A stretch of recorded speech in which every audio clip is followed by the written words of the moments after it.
যেহেতু লিক, এই জয়েন্টটাতে সমস্যা হয়েছে, এখান থেকে লিক করতেছে, যার কারণে বাইর সাইড এরকম দেখা যেতেছে, কালার নষ্ট হয়েছে। আর ডাইনামো আছে একটা প্রেসার, অটোমেটিক প্রেসার পাম্প, ওটা একটু পরপরই চালু হয়, একমাত্র এখানে লিক হওয়ার কারণে।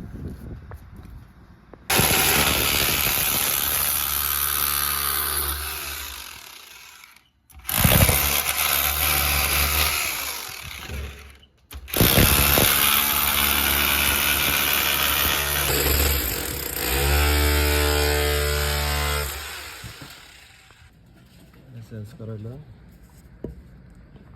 এটা গেছিল, তারপরে এইভাবে লাগিয়ে দিত।